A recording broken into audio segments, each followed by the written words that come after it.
Good afternoon. Watto Insurance. This is Janet speaking. How may I help you? Yes, hello. I would like to make a claim on my car insurance, please. Certainly, sir. First of all, I'd like to inform you that all of our calls are recorded for monitoring and training purposes. Is that okay? That's okay. Could you please tell me your full name? Sure, it's Mr. Bennet Fisher. Okay, sorry, how do you spell your surname? It's spelled Fischer. Great, thank you. I see that you have taken out a third-party fire and theft premium with us on a 2013 light blue Volkswagen Passat. Is that okay? Yes, well, almost. The colour is not light blue, it's light green. Okay, thank you for updating your information with us. What is the nature of your claim with us today? Last weekend, I had driven up to York on business and left my car in a monitored car park. However, it was only monitored until 8 p.m, and I did not return to collect it until 9:30 p.m, after which no car park staff were present. When I arrived at the car park, my car wasn't there. It must have been stolen. I see. Were there any valuable items left in your car which could have been seen from outside? Well, I had recently bought quite an expensive radio for my car, but the front panel is detachable, and I always stow it in my glove compartment. So, no, there wouldn't have been anything valuable on display. Okay, Mr. Fisher. Thank you for that information. I'm going to send you some forms through the mail for you to fill in. Before I can do that, I need to ask you a couple more questions. Is that okay? Of course.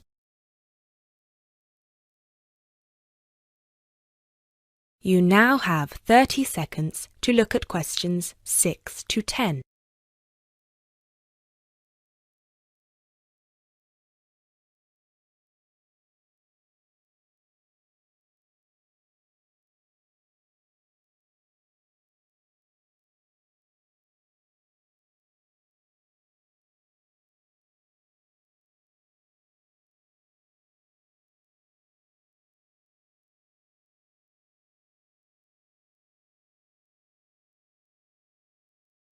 Thanks, Mr. Fisher.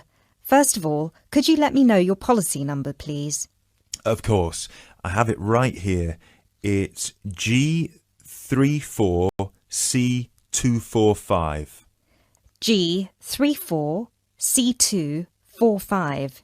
Thanks. And the type of claim? Shall we say stolen car? Yes, the car was definitely stolen. I reported it to the police immediately. I actually have the report number here if that's of any use. No, not right now. But keep hold of that as we will need to see a copy of the police report eventually. Which police station did you report the offence at? York Police Station. Was it your first time in York? No, but it was the first time I'd driven there. I usually take the train. Were you aware that the car park was only manned until 8 p.m? No, I was not aware of that. Were there any signs put up on the premises that informed car owners of the risks of leaving their cars after normal operating hours? Yes, but they said the car park was going to be guarded until 10 p.m, at which point the entrance is barred so no cars can come in or out. Was any reason given for that sudden change? The police informed me that the staff on duty that night had left on an urgent call. I believe it was something about a family member being admitted to hospital. Were there any personal items left in your car? Yes, first of all, there was the car radio I mentioned before. Ah, yes, of course. Anything else? Just some CDs and an old jacket. Right. Thank you, Mr. Fisher. I have everything I need for now and will send these forms out to you shortly. When you get them, please fill them out with as much information as you can, and where possible, include copies of any relevant documents to support your claim, such as police reports and registration details. Once you have returned that to us, we can then start to assess whether you will be eligible to receive compensation. Do you have any further questions for me today? No, that's all. Thanks for your help.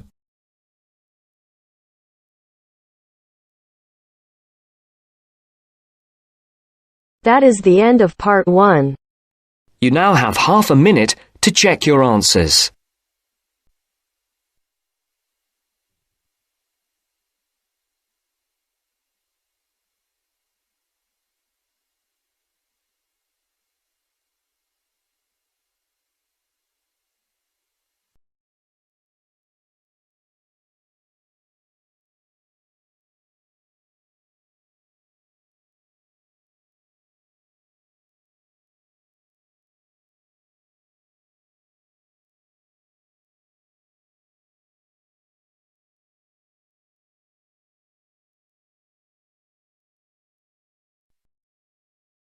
Now turns to Part 2.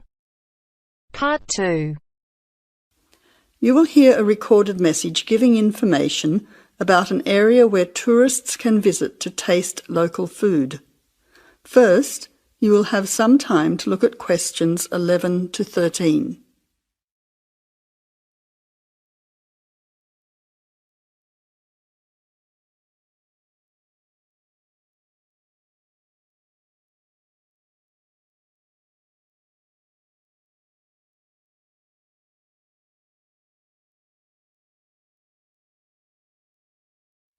Now listen carefully to the first part of the message and answer questions 11 to 13.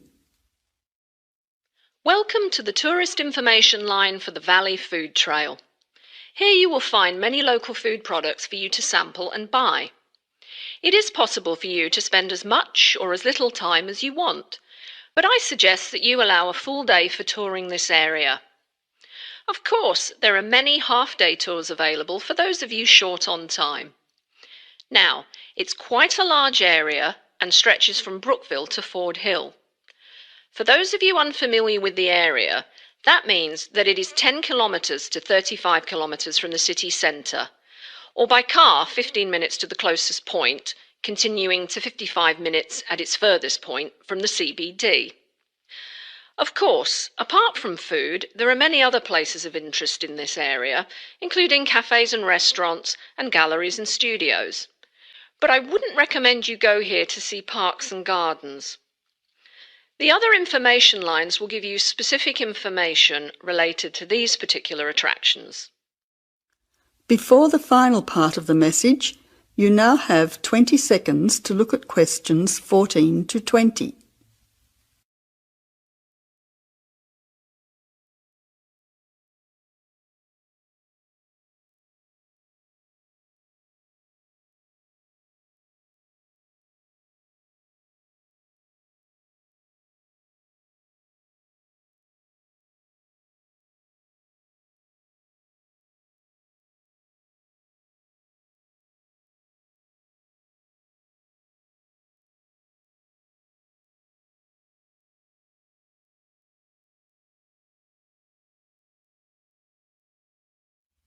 Now answer questions 14 to 20.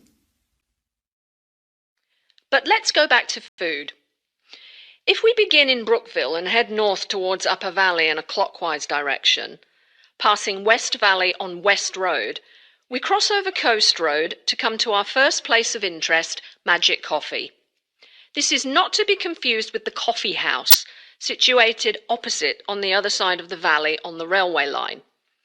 Magic Coffee is next to the Chocolate Company, which is on the corner. Just past the ice cream shop on the corner of John Street is the Fresh Produce shop.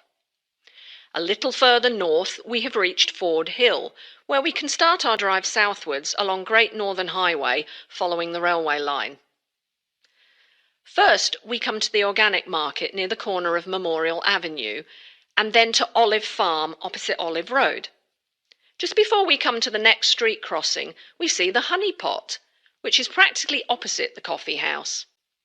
There is another chocolate company which sells nougat as well, just nearby.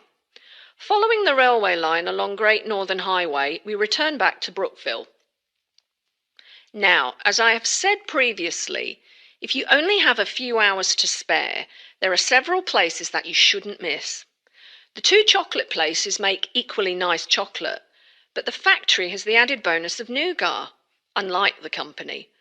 Of course, everyone loves ice cream, especially unusual flavours such as coffee and nougat, so the ice creamery is definitely worth a visit. And while the coffee house sells expertly made hot drinks, including hot chocolate, I think your time would be better spent sampling the many products on offer at the organic market. Well, I hope you enjoy your time visiting the Valley Food Trail and enjoy all the wonderful local foods on offer.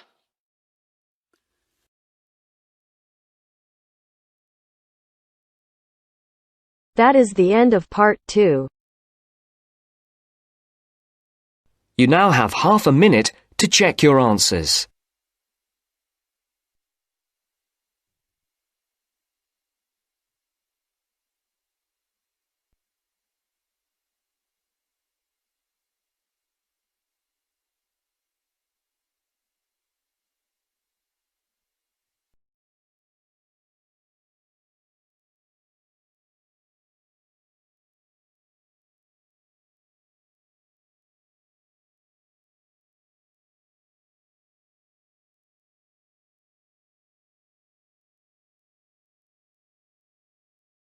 Now turns to part 3.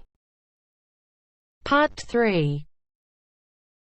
You will hear a conversation between two students who will discuss a project they're working on together. You have 30 seconds to look at questions 21 to 27.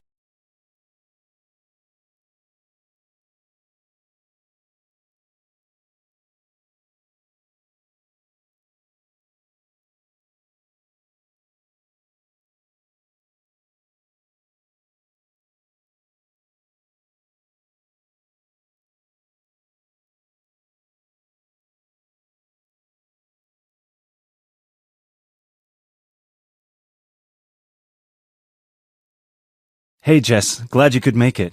We've got a lot to discuss. Hi, Matt. Yes, sorry I'm a bit late. I did bring all my notes with me. Yes, me too. Where shall we start? Well, I think it would be a good idea to clarify our objectives just one more time. Yes, good idea. Okay, here we are. We need to record, photograph, and identify the plant species in 10 1-square-meter plots. Does it say anything about where these plots should be and how they should be laid out? Ah, here it is.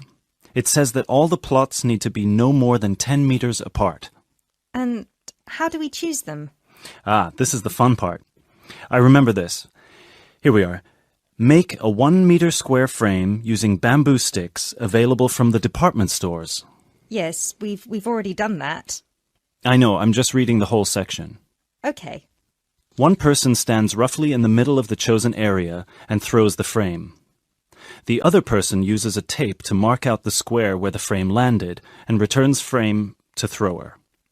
The thrower then turns a few degrees on the spot and throws again. The thrower must turn slightly after each throw and vary the force of the throw until after the 10th throw they are pointing in almost the same direction as the first. That sounds a bit complicated. That's only because it's all in writing. It's just a simple throw, turn, throw, turn, throw, turn until we have 10 squares. And I guess you want to do the throwing. Well, if you don't mind. I'm sure you'll be more accurate at marking the squares. Yes, I am sure I am, and I'm sure you've got a stronger throwing arm.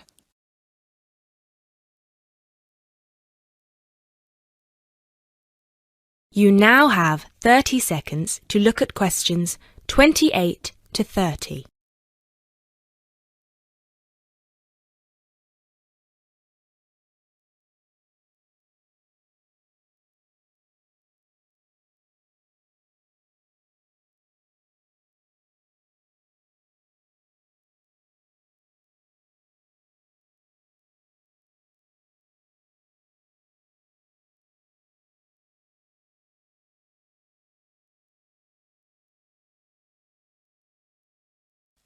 Okay, good. We've got that sorted. Now we need to decide where to go. Yes, I've been thinking about that and I've brought the map. Ah, well done. I forgot mine. Now, I've identified 3 possible locations, but they've all got some disadvantages. Okay, fire away. Well, the area around this lowland marsh could be interesting. There'll be a lot of interesting water plants here. Looks good, but what's the problem? Mainly that it's already a designated nature reserve, and I think there's already been a lot of research done here. Ah, I see. Well, I'd rather do something that's new and can be useful. I agree. That's why I identified this area further west. See, here, behind the beach. Oh yes, I see. That area there, where it's flat, but quite high. Exactly. If you look a bit further inland, you'll see that there are hills which will protect that area from strong north winds. I see. Excellent. But what's the problem? Just that it may not be very interesting. We know that the geology there is not conducive to a wide variety of plants. I agree. So what's your last idea?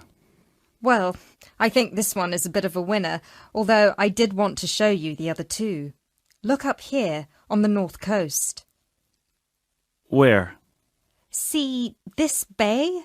Well, I know that there's been quite a lot of studies done here, but a bit further to the east, behind this headland. No one has ever looked at that. Well, I certainly couldn't see any studies. That is interesting. and the plant life could be a bit different because of the shelter from the wind the headland provides. Exactly. Brilliant, Jessica. That's a great idea. We'll go there. Thanks. Now all we have to decide is when is a good time. Well...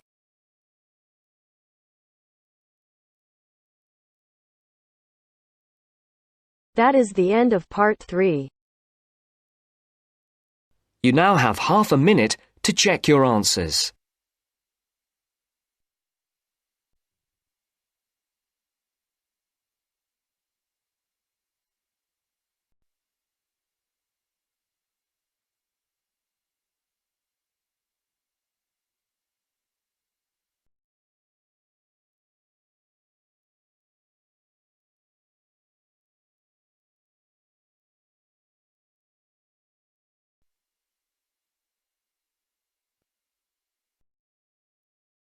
Now turns to part 4.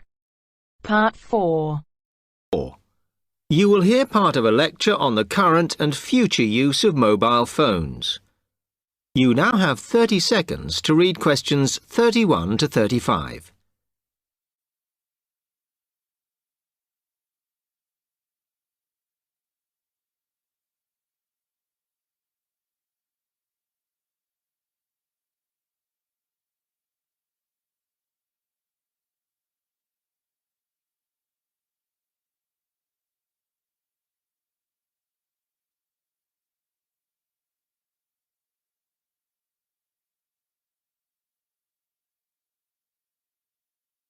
Okay, now today we're looking at changes in communication, and specifically changes that have just happened or are likely to happen in the next few years.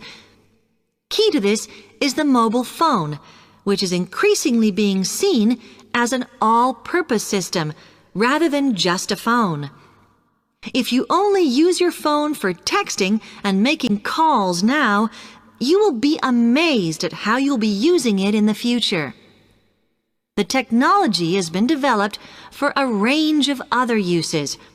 For example, phones could be used so that if you are meeting someone and they get lost, you could send them a map of your location to help them.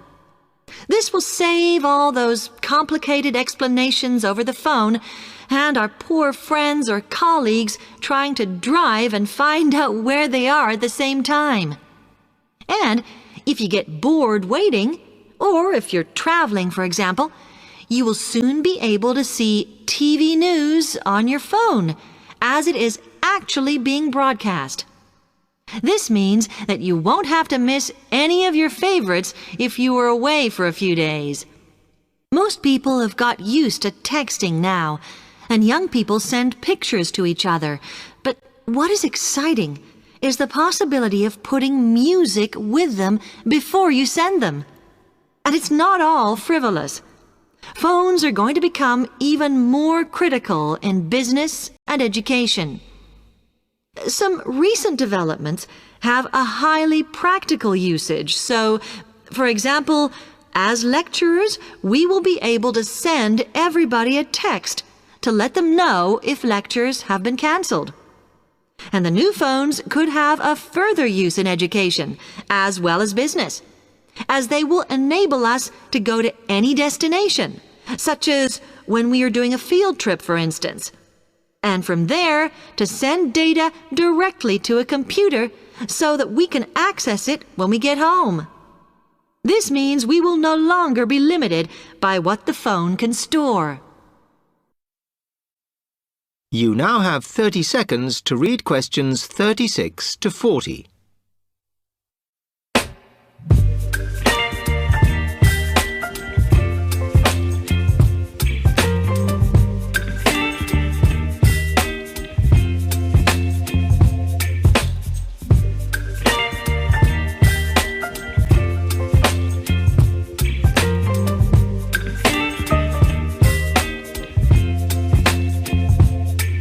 Baby, you give me ice and fire.